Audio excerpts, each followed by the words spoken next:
everybody. Welcome to the Talking Disney podcast. And this is the show where we talk about the Disney canon. And we are at our number 60th episode. Wow. What? 60 episodes, Rach. Which means that we are finished talking about the canon, which is amazing. It's amazing. Because there are 60 Disney now there's animated 60 films. And it's really interesting because we haven't done one movie every episode, but somehow we still ended up finishing at 60. We did some combined episodes and then some specials, Yeah. But here we are. So it all ended up because we did things like we did the 2 Latin American movies together. We did the Rescuers movies together. We did Brother Bear and Tarzan together. But then we've also had specials, like you said. We did Mary Poppins. We did Toy Story. Those kinds of things. We did Ratatouille as a special, and it just worked out that we ended up with 60 episodes. It's so cool. Serendipity. And we are recording this together. Exactly. This is so fun. Which is so much fun. And we got to see the 60th Disney Animated Studios classic film. We saw Encanto together, and that was so much fun. Yeah, just got to see it this week. Yes. Yeah.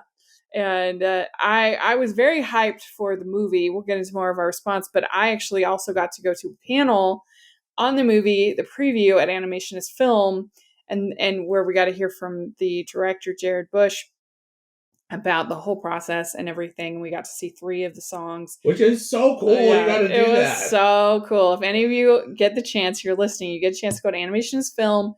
It's so much fun. And so I was very hyped, ready to go for this movie because of what I had seen in Animation Film. And, I'm always going to be somewhat hyped to go to a Disney musical anyway. Yeah. And one of the things that I struggled with a little bit with Raya and The Last Dragon was that it didn't have music. Yeah, that's right. And I felt like there were so many good spots for songs. And so I was so excited to be able to have this musical out where we could have a good old-fashioned Disney musical. So that was really fun. And it's just always going to be an event when you have a new Disney animated film. Agreed. Mm-hmm. And here it is coming out on November 24th, just in time for the holidays. And it's really being such a family oriented and family focused film too. I just think it's just going to be great for people getting together and going to the movies. Yeah, it's going to be a perfect film to watch with your family for Thanksgiving because it's such an emotionally honest film about how hard it is to keep everybody happy in a family. Yeah. And so I think this is not one of those ones where you watch it and you're going to feel like, oh, my family it's not good enough. You're going to feel it and be like, okay, you're going to feel validated. You're going to feel good with this movie, which I really appreciated. I do. In fact, it's not what I expected. Mm-hmm. And I know we can get into more of that, but I was expecting, honestly, more of like some kind of an adventure movie in that Mirabelle, what we saw from the trailers, was going to actually like go away to try to help save the family or save the casita or whatever it's going to be. But wow, that's not what happens. And when at Animation's Film, Jared said that one of their goals was to tell a story about a large family, to tell a story about an extended family and not just, so your main hero, your story. And they really have never done anything like that. This is such a different style of movie. As it was unfolding, I was thrilled. It's interesting because we just talked about Peter Pan, but that's one of the only ones that I can even think of where there's multiple siblings. Yeah. Of almost all, Disney characters are only children. Yeah. Exactly. Usually orphans. Yeah, you get something like Frozen every once in a while. Some sisters. Frozen, you have Lilo and Stitch with one sibling. Yeah. But it's pretty rare to have more than one. Yeah, and this is an extended family. Yeah. And they all have arcs and they all have stories, and we are definitely going to be talking some spoilers. So if you haven't seen this film, alert. Then you're not going to want to listen to this.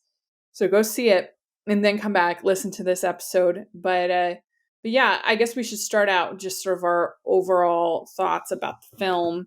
What was your initial kind of response coming out?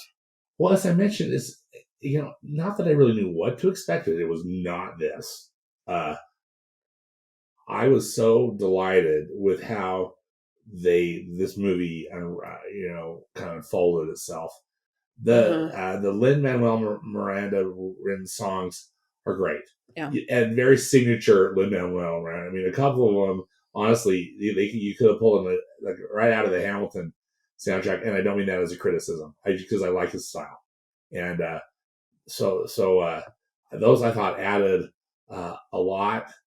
In fact, I loved the song that was sung all in Spanish. Yeah, there were two. Yeah, that's right. Two. And loved it. Mm-hmm. Just thought this is brilliant.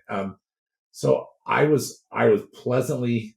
Well, I mean, of course, I always anticipated these movies are going to be good. Yeah. But this one really exceeded my expectations, and I just loved it. Mm-hmm. Yeah, I did too. I think I would have really loved this movie as a little girl. Yeah. Because I know for me, I always felt kind of like I was the odd woman out in my family. Not because of any bad treatment or anything like that, but just that my sister and my brother were both very similar, and very similar to particularly my mom. And I was the one that was just different, and I was way more social and way more. I don't know, I was just different than them. And I remember one time getting really frustrated with my family. This was when I was in high school. And I said, I'm the normal one. You all are the weird ones.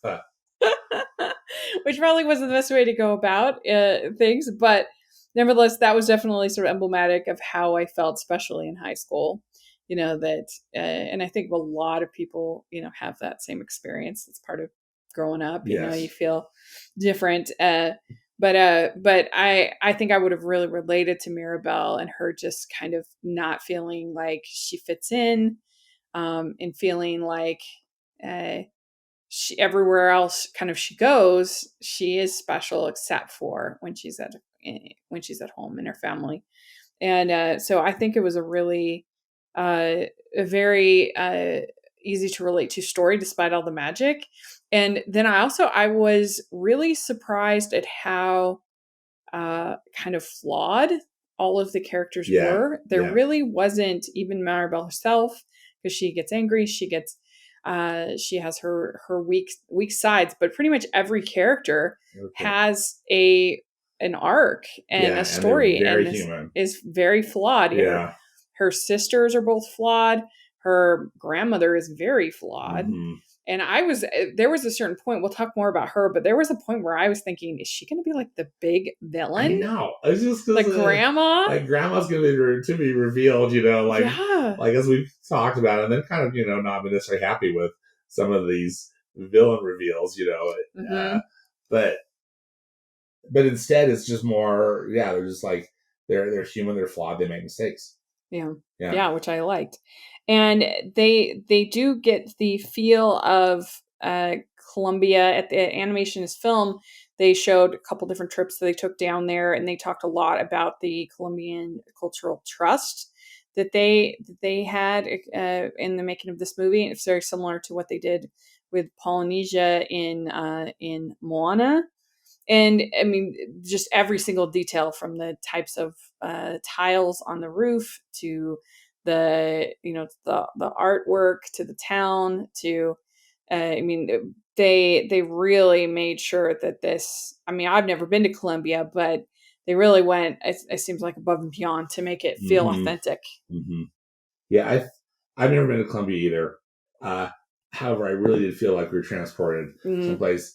Partly, I mean, some of it was because of the magic, but also some of it, I think, was just because the way that they designed the buildings, the beautiful costumes they created for all the characters. Yeah, the clothes. And I thought the clothes. I thought the clothes that they had designed were really beautiful, and again, also very representative of all the different characters. They do such a good job with that, and just even the landscape.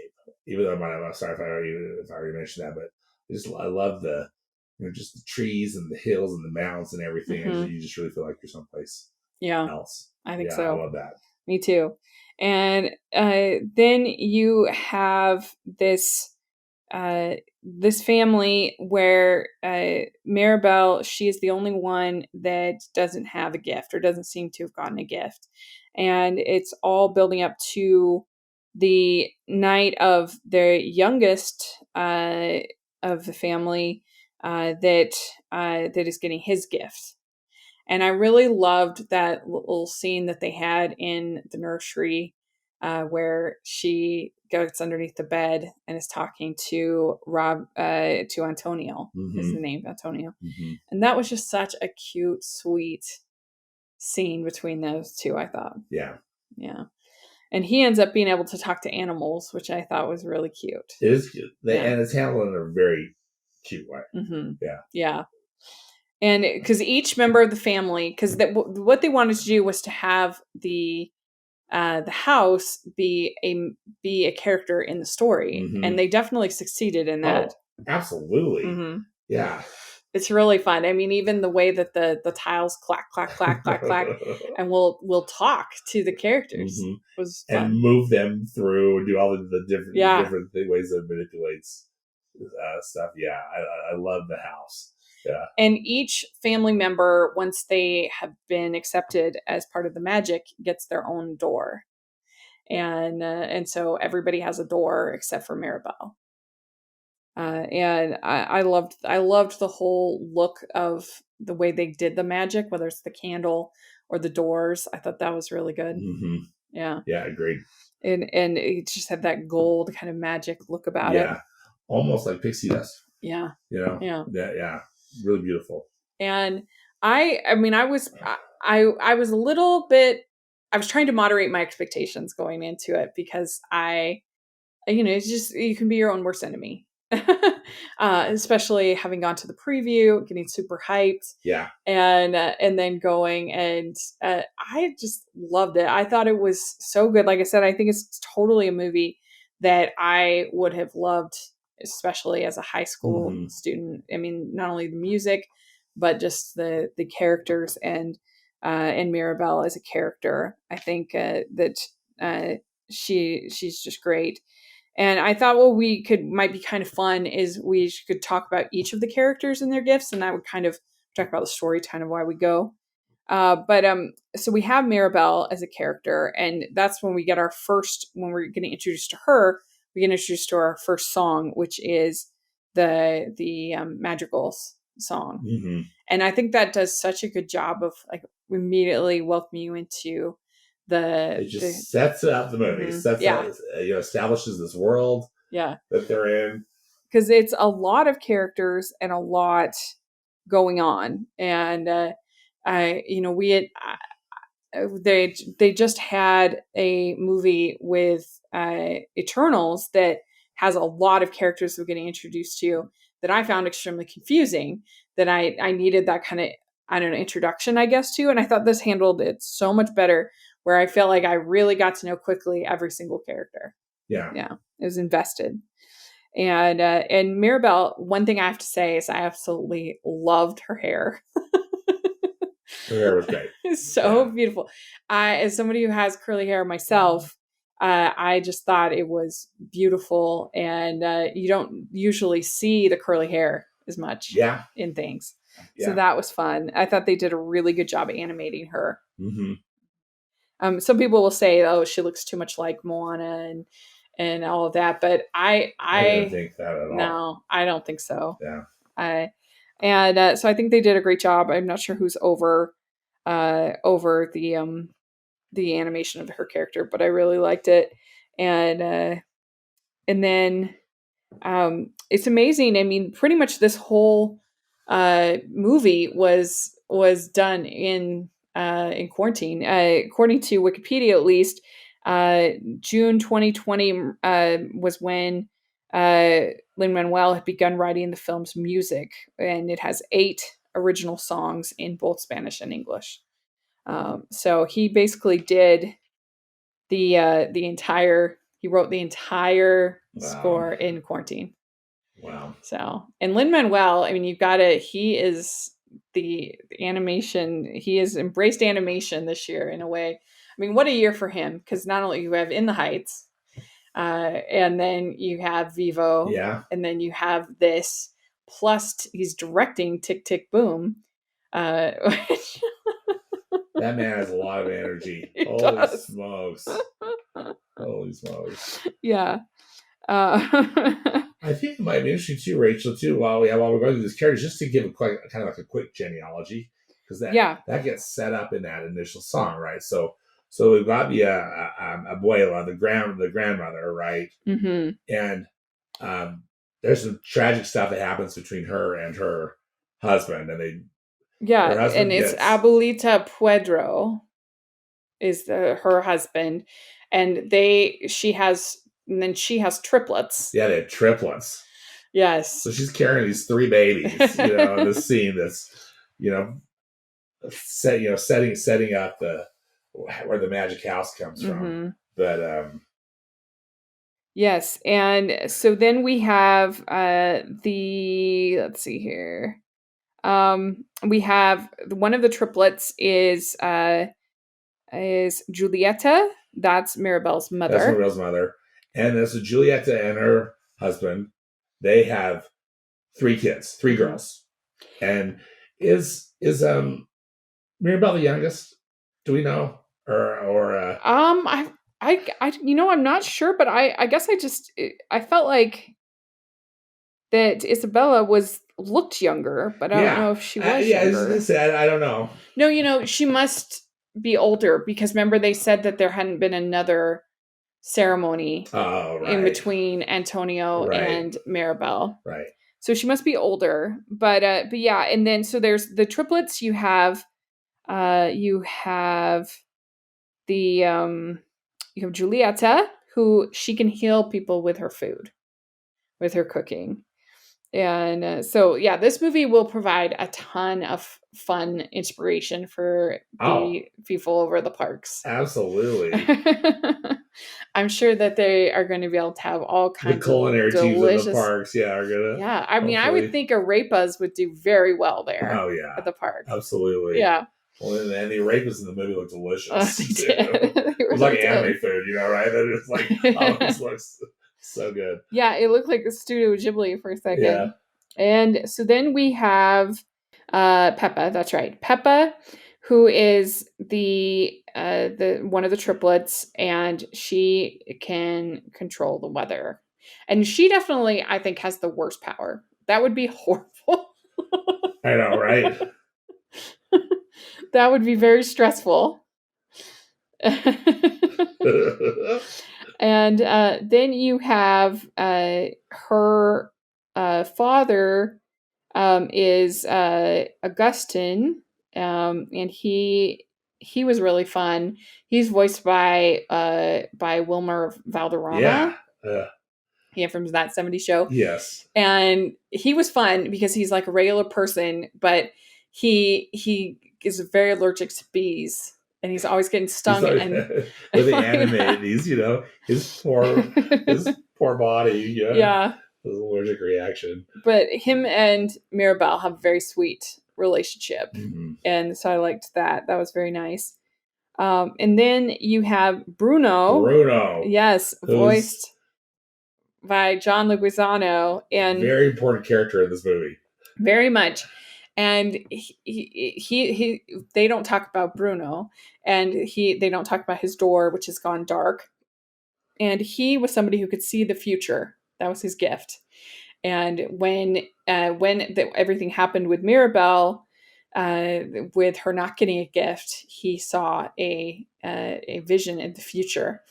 And I think I said it. He's voiced by John Leguizamo, and he was great. I really loved his character. I loved his character design. I Mm-hmm. thought he was really good. Yeah, agreed. Mm-hmm. Yeah, And I said it after we got out, but the song that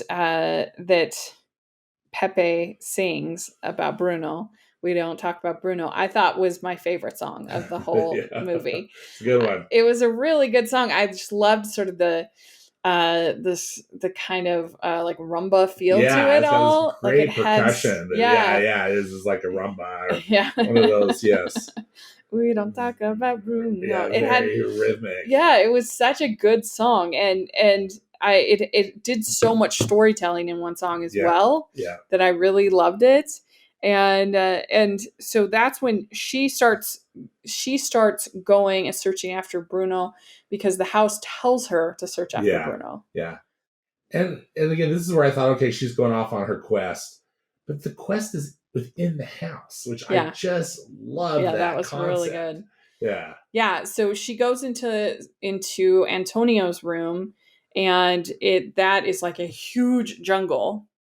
His once he gets his power, and then also when she goes into Bruno's room, it's like a huge desert, which is very clever, hmm very good. And then we also have just some more characters. We have the Isabella, who is deemed as the perfect sister, perfect sibling, and she can make the flowers bloom. And I liked her because she is the main reason that we see some flaws in Mirabelle. So she makes her character more interesting because Mirabelle is very judgmental of her, yes, yes, and she's going to get married because she wants to make the family happy, and she, we learn that she is trying to make everybody happy. She's putting on this kind of front, which I like. I thought that was really good, and I feel like almost every family has that sort of golden child. oh, for sure. Yeah, I know my family did, and then it backfires by the end. yeah, um, and then we have Louisa, who is a fun character. I thought she is very strong. yeah. She does just this boundless, this endless, Hmm. and strength. Yeah, And people use it for all sorts of. I mean, she moves buildings. She yeah. carries the livestock. She, She moves a bridge at a certain point, a stone bridge. Yeah, and she's important not only because she has a great song. Her song about her powers is hmm really good, but then also that her losing her powers is a big kind of catalyst for figuring out what is going on and yeah, what is happening. yeah, And she gets very emotional about it. yeah. But then, yeah. We'll get this one of these. I agree. She had a great character arc. They all Yeah. did. But I thought she had a particularly good one. Hmm. Yeah. Yeah, and I loved the vocal performance there. Jessica Darrow is the name on Yes. Louisa. She did a great job. Yeah. Agreed. Hmm. And I also loved the voice of performance for Abuela, the Maria Cecilia Botero. I loved it too. And I guess she is like a telenovelas star. She Okay. did a wonderful, wonderful job, I think. Let's see, who else have we not talked about? We have So then um Mirabelle's got three cousins because the other one of the triplets also mhm, has three children, a right. daughter and two boys, and it's the youngest boy who gets his power Yes. revealed, the one who talks to animals. Yes. So Peppa is married to Felix, and he doesn't have powers. He's normal. And then they have the Dolores. They have the daughter who she can hear. She can hear anything. Yeah. She can hear a pin drop, and so she knows everybody's business. Yeah. And And every family has one of those too. yes. Yeah. And then they have Camilo, who can shapeshift. Yeah, so that's his power. And then we have a couple other. Of course, you have Alan Tudyk Yeah. voicing. You got to have Alan Tudyk as a He's the character. voice of the toucan, The right? toucan, yeah. Which they're probably going to sell a ton of those toucans. Yeah. Yeah, exactly. So yes, so she goes after and trying to figure it out what's going on with the magic, and there's a whole section where she is following Bruno and getting the clues, and she gets the prophecy that he had of her in the sand, and then she ends up finding him. Yeah, which was interesting that they kind of made that decision to have him be right there in the Yeah, he's house. in the house. Hmm. Yeah. And there, I thought the best joke of the whole movie was when he has those those cards, those title cards with the holes that the and he's like, "Do you want to watch a drama? Want to watch a?" And it's the mouse, and that was, I thought, funny. Yeah. That was a good joke. Yep. And basically, he has been trying to kind of watch over the family and fill in any of the holes, because we forgot to say that Mirabelle, the night of the gift giving ceremony, she sees all the holes in the house and what is happening, and everybody else can't see it, but Bruno can see it, and he's been trying all this time to fill in all the holes, but. So immediately you feel like compassion for him, because Yeah. how has he been living this way, Mm-hmm. for all these years? Yeah, you really, I think, I developed a compassion for Bruno, because initially you just think, oh, he's going to be, again, the villain, Mm-hmm. or something, but Yeah. but he's had a whole other thing going on, which Yeah. very interesting. And as much as I would love to see a true Disney villain again, I feel like this version of the more sort of complicated family story is a pretty good version of this kind of, as opposed to the villain reveal. Yeah, I thought so too. In fact, that's again why I was pleasantly surprised by it all. Yeah. But yeah, I kept waiting for the villain to be revealed, and Yeah. and then when I got to a certain point and it hadn't happened by then, I thought, I don't think it's going to happen. Yeah. And clearly, this is all about this family trying to figure each other out and Mm-hmm. figure, and kind of heal itself. Yeah. And so she finds out in the cave that it can all be solved by a hug from her true love. Is that right? Is that how they say it? Something Or like that. a hug. Mm-hmm. Anyway. And so she thinks that she needs to hug Isabella, and that she needs to forgive Isabella. And so she goes after, and it turns out Isabella is angry. She's upset, and all of a sudden her powers are turning. They're making what do they call it? I can't think of their word all of a sudden, but the those kinds of plants. Cactus. Yeah, but cactus it's these succulents. Succulents. That's what I was thinking. Instead of all these flowers that she just would leave a trail of everywhere she went. Yeah, these succulents were popping up. Yeah, which I really liked the design of that too, and I liked the way her dress changed. Mm-hmm. And this is also where she tells Mirabelle that she didn't want to marry this guy. Yeah. And that was funny too, because I thought that he was maybe going to be the villain or something like that. But he ends up getting together with Dolores. Right, with Dolores. Yeah. Mirabelle kind of makes that happen. Yeah. Yeah. This guy's a bit of a meathead, wouldn't you say that? I mean, So I don't know if we want him for Dolores, but they seem to have a better bond. Yeah. And I just really liked. I thought Isabella was a very interesting character. Oh, I did too. Yeah. And again, one of those things, like more depth than you would initially expect. Yeah. Yeah. Mm-hmm. And we have a couple. They don't have on the Wikipedia the names of all the songs, but we do get, like I said, 2 of the Spanish songs, which was really cool. Oh, they're fantastic. Mm-hmm.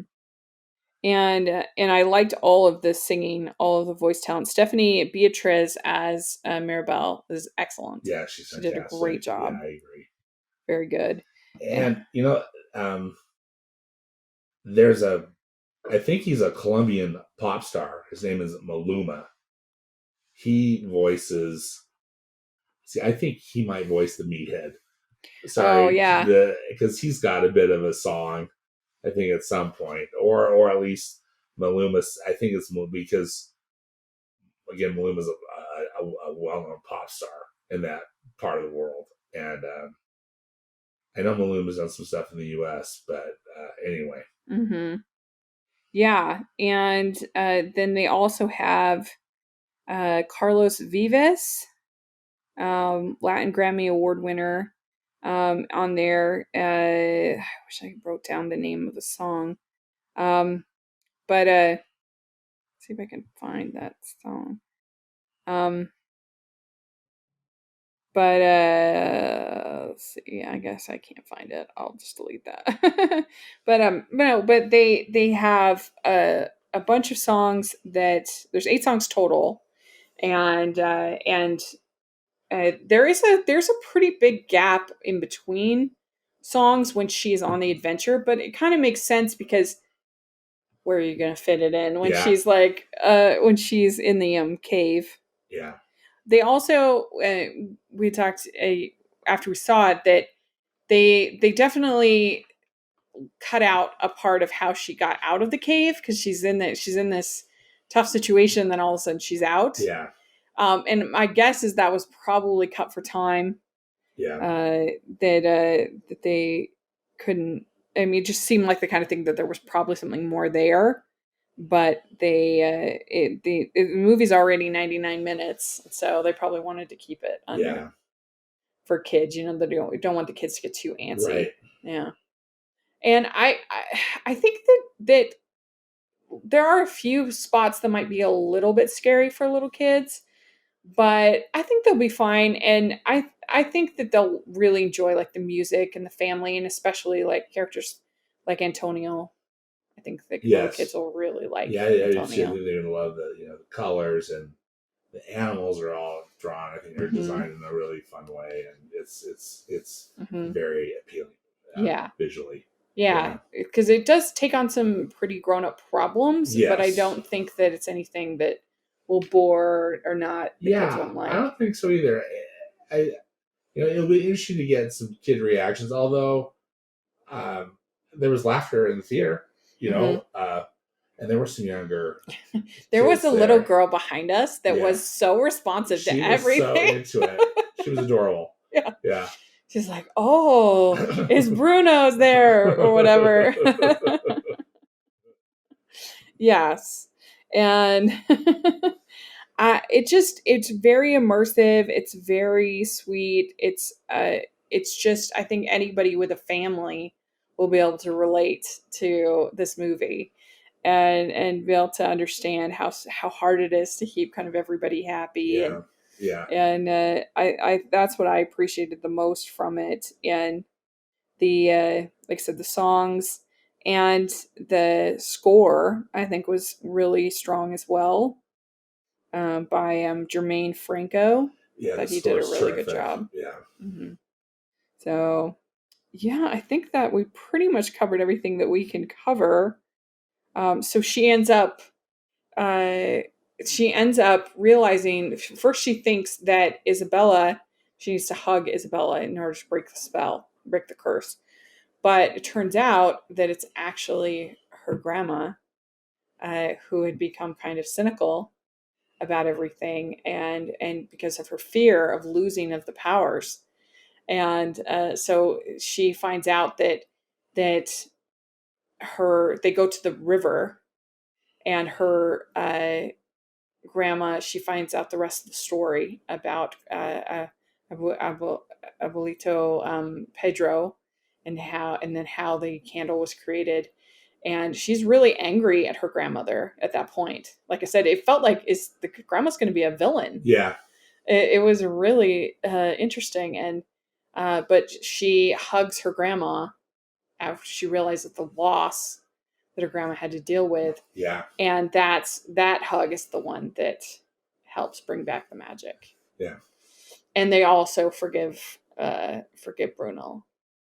So the family is back together. Yeah, the family gets back together. Mm-hmm. And yeah, it's done. It's just it's such a nice way. I think it's such a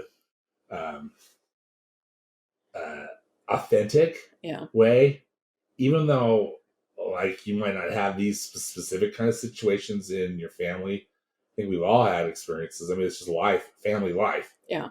And it felt again, just very authentic, which I think was just part of the appeal, you know? Yeah.